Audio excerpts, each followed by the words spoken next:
Hello students, আশা করি সবাই ভালো আছো। ইলেকট্রনিক্স টেকনোলজির ষষ্ঠ পর্বের মাইক্রোকন্ট্রোলার অ্যান্ড এমবেডেড সিস্টেমের অনলাইন ক্লাসে সবাইকে স্বাগত জানাচ্ছি। আমি Mohammad Ariful Islam, instructor electronics, Sylhet polytechnic institute. তো আমরা এর আগে চ্যাপ্টার ওয়ানটা শেষ করে ফেলছি। আমরা চ্যাপ্টার ওয়ান সম্পর্কে পড়েছি গত ক্লাসে। তো আজকে হচ্ছে আমরা চ্যাপ্টার টু পড়ব। তো চ্যাপ্টার টুর যে বিষয়টা সেটা হচ্ছে feature of the Intel 8051 microcontroller, অর্থাৎ ইন্টেল 8051 যে মাইক্রোকন্ট্রোলার আছে এর যে বৈশিষ্ট্যগুলো আছে সেই বৈশিষ্ট্যগুলো সম্পর্কে জানবো। খুবই সিম্পল জিনিস। যখন আমরা একটা মোবাইল কিনতে যাই দোকানে, তখন কি করি? মোবাইলের ফিচারগুলো জানতে চাই। মানে হচ্ছে মোবাইলের র্যাম কত, মোবাইলের রম কত, তারপরে হচ্ছে এটার প্রসেসর কোন ধরনের ব্যবহার করা হয়েছে, ডিসপ্লে কত ইঞ্চি, এরকমই আর কি ব্যাপারগুলো যে আমরা এই মাইক্রোকন্ট্রোলার সম্পর্কে আমরা জানবো আর কি। তো চলো শুরু করি। তো সিলেবাসে কি আছে আমাদের? আজকের অধ্যায়টা খুবই ছোট, 4টা টপিক মাত্র। তো 2.1-এ যেটা আছে, ডিফাইন মাইক্রোকন্ট্রোলার ফ্যামিলি, অর্থাৎ মাইক্রোকন্ট্রোলার ফ্যামিলিটা কি সেটা আমরা সংজ্ঞায়িত করব, ডিফাইন করব। তারপরে হচ্ছে list the different family of microcontroller. Microcontroller যে বিভিন্ন ধরনের ফ্যামিলি আছে সেই ফ্যামিলিগুলো সম্পর্কে আমরা কি করব? জানবো। সেই ফ্যামিলিগুলো সম্পর্কে আমরা জানবো। তারপরে হচ্ছে 8051 একটা ফ্যামিলি আছে, স্পেশাল ফ্যামিলি। সেই ফ্যামিলির যে বিভিন্ন সদস্য আছে তাদের সম্পর্কে আমরা জানবো। 2.3-তে কি করব? Mention the feature of Intel 8051 microcontroller, অর্থাৎ 8051 যে মাইক্রোকন্ট্রোলারটা আছে তার বিভিন্ন বৈশিষ্ট্যগুলো আমরা জানবো। 2.4-এ আছে হচ্ছে কম্পেয়ার AT89C2051, এটা একটা মাইক্রোকন্ট্রোলার। একইভাবে AT89C4051 এবং AT89S52, এই যে বিভিন্ন ধরনের মাইক্রোকন্ট্রোলারগুলো আছে এগুলো আমরা কি করব? 8051-এর সাথে কম্পেয়ার করব, তুলনা করে দেখব যে এগুলোর সাথে কি তফাৎ আছে, আমরা এটা দেখব। কেমন? তাহলে চলো শুরু করি। প্রথমেই দেখো সংজ্ঞাটা আসলে তোমাদের পাঠ্য বইয়ে হয়তো অন্যভাবে থাকতে পারে, সেটাও তোমরা দেখতে পারো। এটা আমি আমার নিজের মতো করে লিখেছি। তো দেখো কি লিখছি। ইন্টেল কোম্পানির MCS 8051 মাইক্রোকন্ট্রোলারটা বাজারে আসার পর এর জনপ্রিয়তা ব্যাপক হারে বাড়তে থাকে। প্রথম দিকে যখন এটা আসে, পরবর্তীতে অনেক প্রতিষ্ঠান কি করে, এই ধরনের একই ধরনের মাইক্রোকন্ট্রোলার বাজারজাত করা শুরু করে। এবং ইন্টেলের পক্ষ থেকেও এর যে আর্কিটেকচার, প্রথম যে আর্কিটেকচার দিয়ে এটা শুরু করছিল সেই আর্কিটেকচারে আরও নতুন নতুন ভার্সন আসতে থাকে।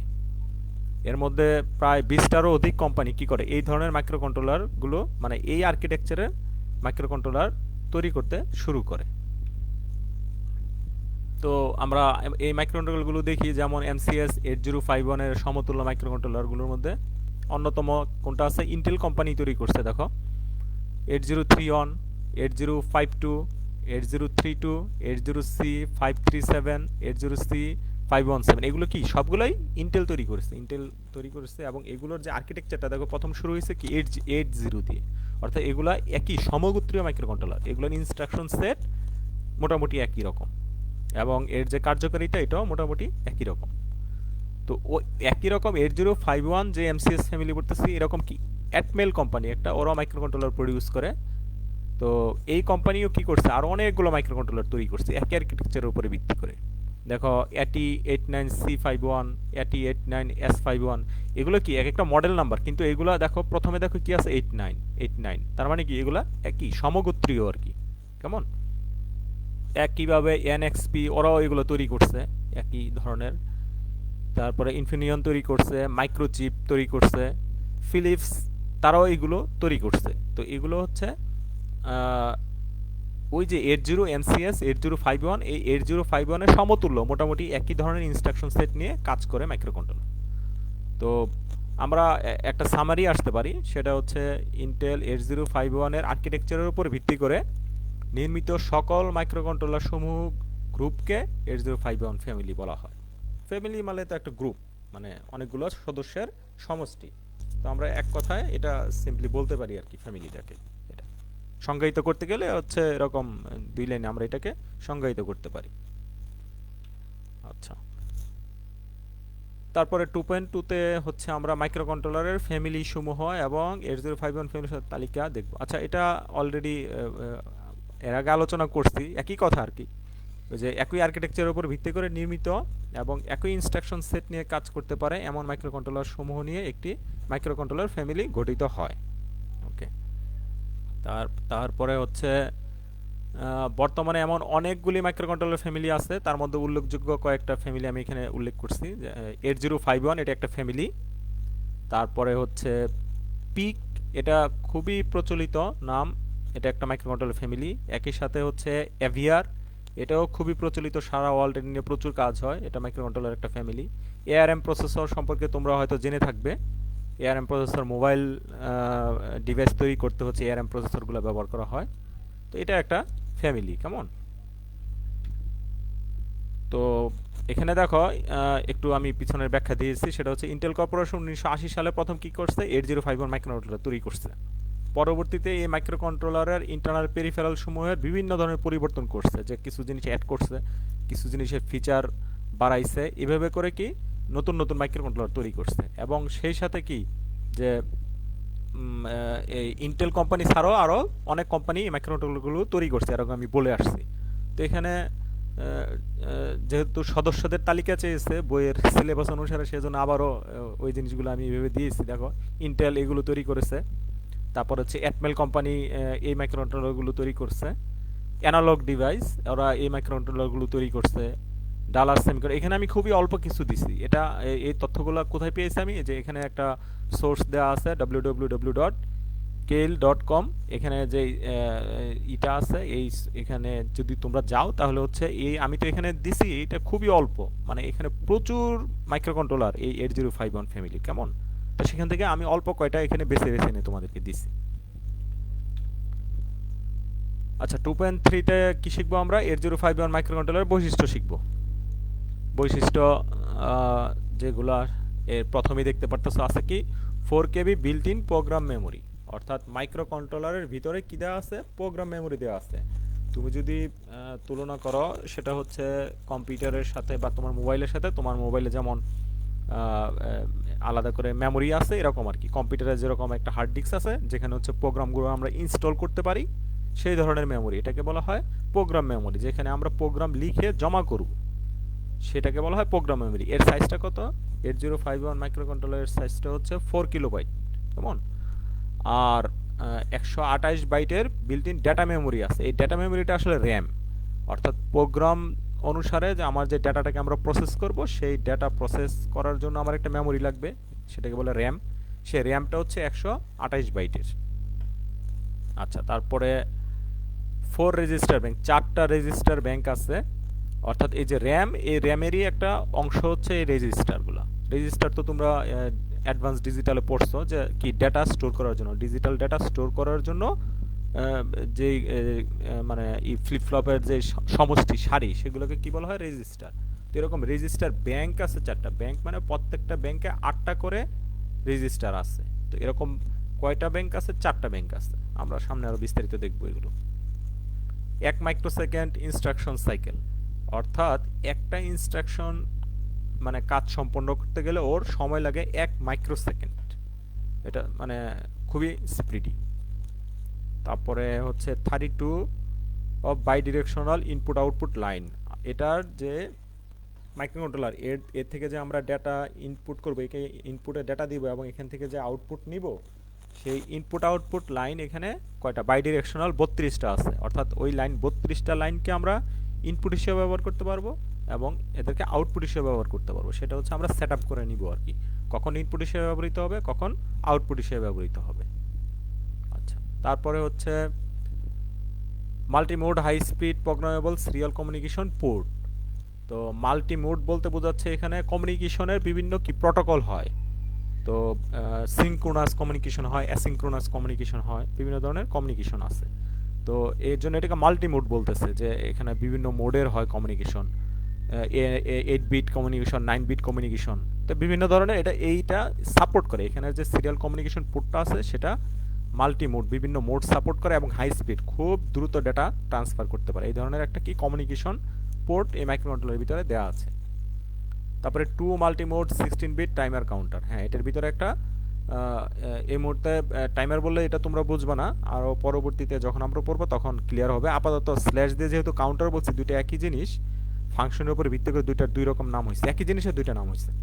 তো কাউন্টারই জানো তোমরা, যেহেতু অ্যাডভান্স ডিজিটাল কাউন্টার সম্পর্কে অলরেডি জানো, সেটা কি করে বৈদ্যুতিক পালস গণনা করতে পারে। তো এখানে এটার ভিতরে পালস গণনা করার জন্য কি দেওয়া আছে, দুইটা এরকম কাউন্টার তৈরি করে দেওয়া আছে এবং সেগুলো কি 16 বিটের। 16 বিট মানে ও যে কাউন্ট করে যে ডাটাটা রাখবে সেটা হচ্ছে 16 বিট ডাটা স্টোর করতে পারবে।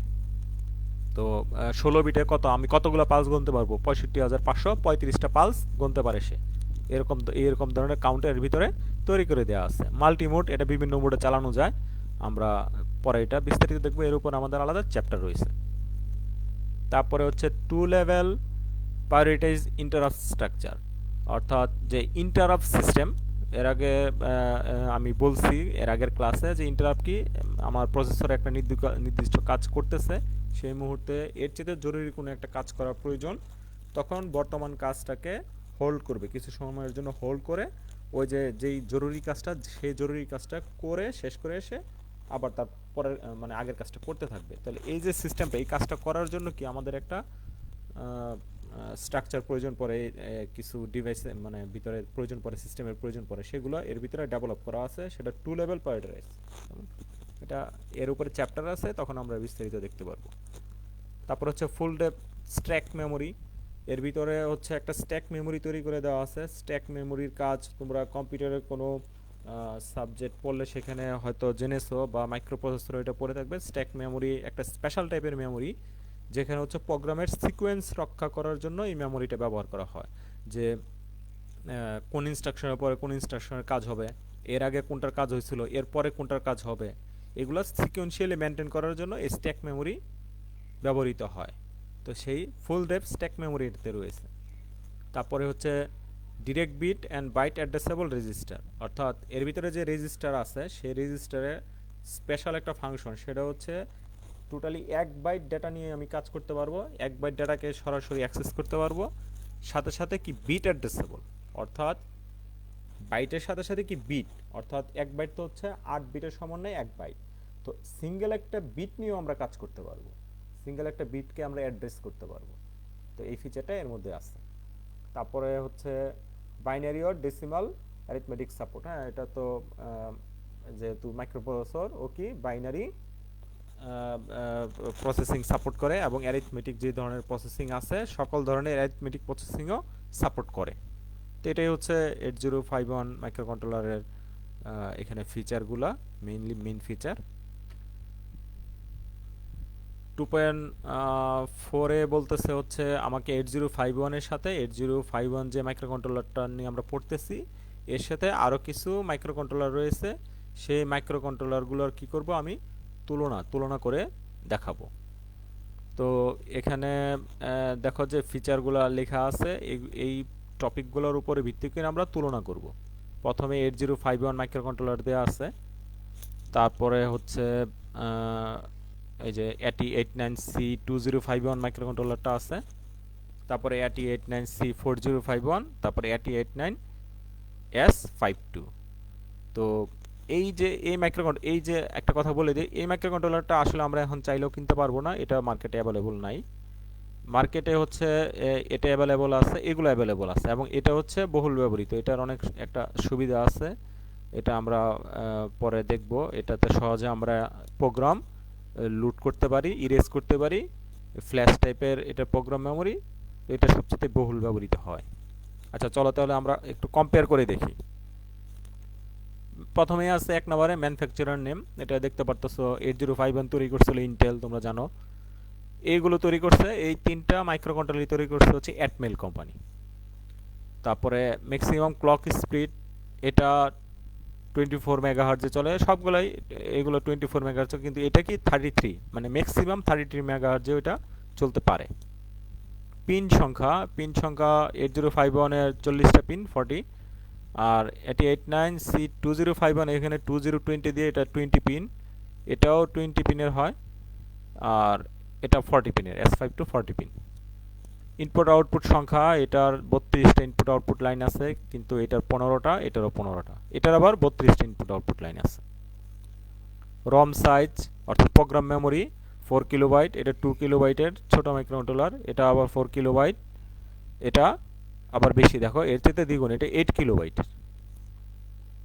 তারপরে হচ্ছে র্যামের সাইজ 128 বাইটের র্যাম আছে এর মধ্যে, এটাও 128 বাইট, এটাও 128 বাইট, এটা হচ্ছে 256 বাইটের র্যামের মধ্যে। ওয়াচডগ টাইমার, এইগুলোতে কোনো ওয়াচডগ টাইমার নাই, এটাতে একটা ওয়াচডগ টাইমার আছে। ওয়াচডগ টাইমারটা কি? ওয়াচডগ টাইমারটা হচ্ছে মানে যেহেতু একটা ডগ শব্দ আছে, ঘড়ি এবং কুকুর, এখানে হচ্ছে মাইক্রোকন্ট্রোলার অনেক সময় কি হয়ে যায়, হ্যাং হয়ে যায়। তো ওয়াচডগ টাইমারটা থাকলে সে বসে মানে তার কাজ হচ্ছে এরকম পাহারা দিয়ে চেক করা যে মাইক্রোকন্ট্রোলারে কোনো মেল ফাংশন হচ্ছে কিনা। যদি ম্যাল ফাংশন হয় তাহলে এই টাইমারটা একটা নির্দিষ্ট সময় পরে মাইক্রোকন্ট্রোলারটাকে কি অটোমেটিক রিসেট করে দেয়। এটা একটা সিকিউরিটি ফিচার। তো এটাতে এগুলোতে নাই, কিন্তু আমাদের এই মাইক্রোকন্ট্রোলারটাতে এটা আছে। নং অফ এডিসি, এডিসি মানে অ্যানালগ টু ডিজিটাল কনভার্টার, কোনোটাতেই নাই। টাইমার, এটাতে দুইটা টাইমার আছে, এটাতে দুইটা, এটাতে দুইটা, আর S52 কি তিনটা টাইমার আছে। তারপরে হচ্ছে কমপোর্ট, কমপোর্ট সবগুলোতেই আছে একটা করে। এক্সটার্নাল ইন্টারাপ্ট পিন প্রত্যেকটাতেই আছে 6টা করে। আর অ্যানালগ কম্পারেটর এটাতে নাই, অর্থাৎ দুইটা ভোল্টেজের মধ্যে কম্পেয়ার করার জন্য যেই হার্ডওয়্যারটা সেটাকে বলা হচ্ছে অ্যানালগ কম্পারেটর। তো এটাতে অ্যানালগ কম্পারেটর নেই, এটাতে আছে, এটাতে আছে, আবার এটাতে অ্যানালগ কম্পারেটর নেই। অপারেটিং ভোল্টেজ, অপারেটিং ভোল্টেজ এটা 5 ভোল্টে চলে। এটা হচ্ছে 2.7 ভোল্ট থেকে 6 ভোল্ট এর মধ্যে এটা অপারেট হয়। তারপরে হচ্ছে এটা 3 ভোল্ট থেকে 6 ভোল্টের মধ্যে এটা অপারেট করা যায়। এটা হচ্ছে 4 ভোল্ট থেকে 5.5 ভোল্টের মধ্যে অপারেট করা যায়। আর এই যে ফিচারটা SPI feature, in system programmable feature, অর্থাৎ মাইক্রোকন্ট্রোলারটা যে সিস্টেমে লাগানো আছে সেই সিস্টেমে রেখে আমি এটাকে প্রোগ্রাম করতে পারবো নাকি পারবো না, এই ফিচারটা হচ্ছে এটা এসপিআই ফিচার। তো এই দেখো এটাতে নাই, এইগুলোতে নাই, কিন্তু এটাতে আছে। এটা এসপিআই ফিচার সমৃদ্ধ আছে, সেজন্য এটা, এর আগে আমি বলেছিলাম এটা বলার আগে, যে এটা প্রোগ্রামিং করা খুব সহজ। এই ফিচারটার কারণে এটা প্রোগ্রাম করাটা খুবই সহজ। এটা হচ্ছে এটার বৈশিষ্ট্য। তো আশা করি তোমরা বুঝতে পারছো। তো চ্যাপ্টার 2 আসলে এখানেই শেষ। চ্যাপ্টার 2 এ খুবই ছোট চ্যাপ্টার। তো এখন আমাদের আসলে চ্যাপ্টার 2 কন্টেন্ট শেষ। তো তোমাদের যদি কারো কোনো কোশ্চেন থাকে, শুধু এই অধ্যায় না, এর আগের অধ্যায়, প্রথম অধ্যায় এবং দ্বিতীয় অধ্যায় যদি কোনো কোশ্চেন থাকে তাহলে করতে পারো, আমি চেষ্টা করব উত্তর দেওয়ার জন্য। কেমন?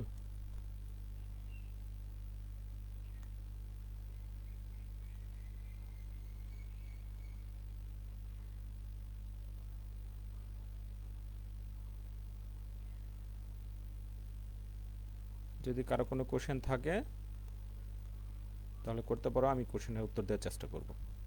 আচ্ছা, আমি এর মধ্যে আরেকটা কথা বলি, যেহেতু এরপরে আমরা চ্যাপ্টার 3 পড়ব। চ্যাপ্টার 3টা কিন্তু আসলে এত সহজ না। যে এখন যেগুলো যে একটু একটু থিওরি পড়তেছি, এরকম না, ওগুলো কিন্তু আরো ইলাবোরেটেড, আরো বিস্তারিত পড়তে হবে, আরো বিস্তারিত পড়তে হবে সেগুলোতে। তো সেজন্য তোমাদের হচ্ছে কিছু করা দরকার, আগাইতে হবে। মানে ধরো তোমরা যে ডিজিটাল পড়েছো, ডিজিটাল ইলেকট্রনিক পড়েছো, সেই ডিজিটাল ইলেকট্রনিক্সের কিছু চ্যাপ্টার আমাদের লাগবে। সেটা হচ্ছে টাইমার, কাউন্টার, সরি তোমরা টাইমার পড়ো না, কাউন্টার পড়ছো, কাউন্টার, তারপর হচ্ছে রেজিস্টার, রেজিস্টার কত রকমের হয় সেগুলো,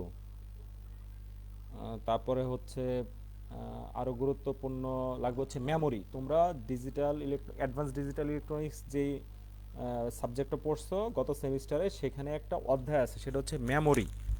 ওই মেমোরিটা খুবই খুবই গুরুত্বপূর্ণ। আমি সবাইকে রিকোয়েস্ট করব যে তোমরা একটু কাইন্ডলি পিছনের এই মেমোরি যে অধ্যায়টা আছে এই অধ্যায়টা একটু রিভিউ করে আসবা। তাহলে কি হবে, তাহলে হচ্ছে আমরা আগামী যে অধ্যায়টা আছে সেই অধ্যায়টা বুঝতে পারবো, এবং তোমাদের কোনো কোশ্চেন থাকলে তখন ক্লিয়ার হয়ে যাবে। তোমরা একটু কষ্ট করে, বাসায় তো বসে আছো, একটু কষ্ট করে তোমরা একটু মেমোরি অধ্যায়টা একটু ভালো করে দেখে আসবে, এটা আমার রিকোয়েস্ট রইল। আচ্ছা, একজনের কোশ্চেন করেছে হচ্ছে কম্পোর্ট কি স্যার? কম্পোর্ট অলরেডি বলে ফেলছি আমি। তুমি আমার ক্লাসটা, এটা তো রেকর্ডেড অবস্থায় থাকবে, তুমি এখানেও দেখতে পারবা, অথবা skills.gov.bd ওখানে যে আমার এই ক্লাসটা পাবা সেখানে তুমি এটার উত্তরটা পেয়ে যাবা। কেমন? কম্পোর্ট কমিউনিকেশন পোর্ট, অর্থাৎ মাইক্রো কন্ট্রোলার থেকে অন্য একটা মাইক্রো কন্ট্রোলারে বা অন্য একটা কম্পিউটারে ডেটা পাঠানোর জন্য এই পোর্টটা ব্যবহার করা হয়।